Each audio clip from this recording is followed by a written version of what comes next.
Coach Norman Black, niremedyohan ang problema ng Gilas sa frontcourt position. Indonesia ang pinaka nag-benefit sa pabago-bagong ruling ng Thailand. Mahihirapan ang Gilas Pilipinas. Hindi pa nagsisimula ang SEA Games ay grabe na yung drama na nangyayari kung saan kabi-kabila na agad yung pandarayang ginagawa ng Thailand dahil sa kanilang pabago-bago na ruling. At habang nakafocus ang lahat sa Thailand, ay meron ngang isang kupunan sa SEA Games ang hindi masyado ngayong napapansin at nagbe-benefit sa pandaraya ng Thailand. Yan ay walang iba kundi ay itong Indonesia. Nakalimutan nga ng lahat na Indonesia ang sumunod sa Gilas Pilipinas na pinakamalakas sa SEA Games. Nakafocus nga ang lahat sa Thailand dahil sa magic na kanilang ginagawa sa ruling at hindi na nga natin napansin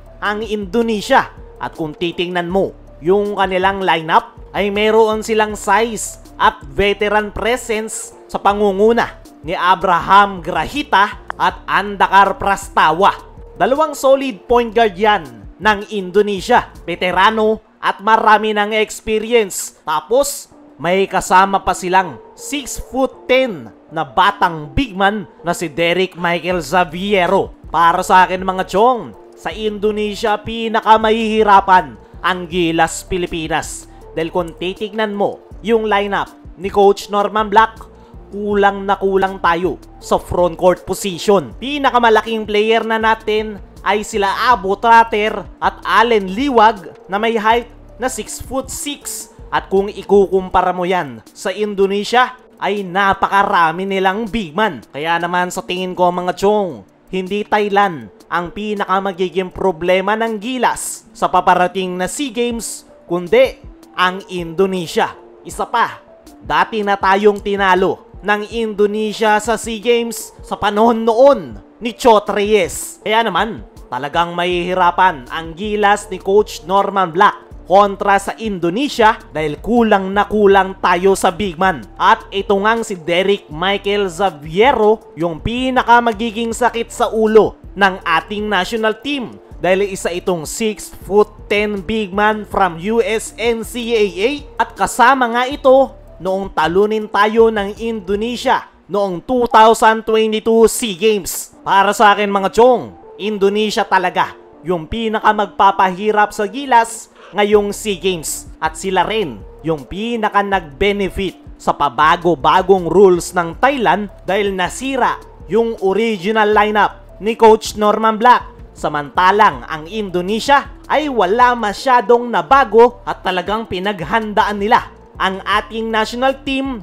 with Justin Brownlee. Kaya ngayong humina yung lineup ng Gilas ay Indonesia talaga ang pinaka nag-benefit sa lahat. Kaya mga chong, ano ang masasabi nyo na Indonesia ang pinaka magpapahirap sa Gilas sa SEA Games? I-comment mo lang dyan sa ibaba. At speaking na kulang sa big man, Coach Norman Black, niremedyohan ang problema ng Gilas sa frontcourt position. Kakabanggit nga lang natin mga chong na kulang sa frontcourt position ang ating national team. 6'6" yung average na big man ngayon ng Gilas Pilipinas na sila Abo Trater, Allen Liwag at ang pinakamatangkad na dyan ay si Jamie Malonzo. Kaya naman, marami ang nagtatanong, kakayanin ba ng Gilas Pilipinas ang SEA Games? Especially kapag nakaharap na nila ang mga kupunan na mayroong mga legit big man gaya ng Indonesia. Mismong si Coach Norman Black ang sumagot niyan sa kanyang naging latest interview ay nang dahil nga raw sa pabago-bago na ruling ay naubos nga raw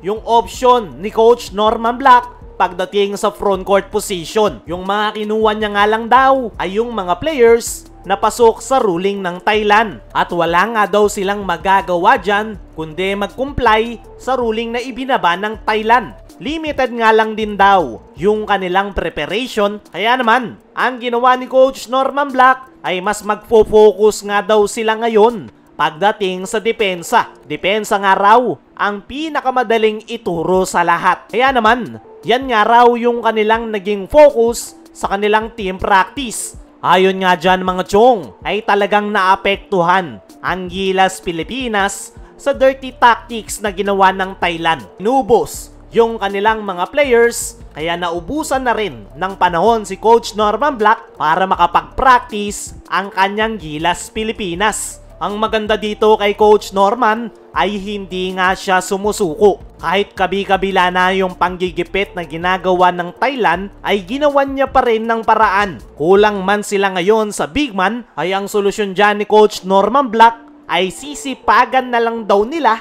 pagdating sa depensa. Kaya mga chong, ano ang masasabi nyo na ginagawan na lang ng paraan ni Coach Norman Black ang problema ng Gilas matapos silang gipitin ng Thailand?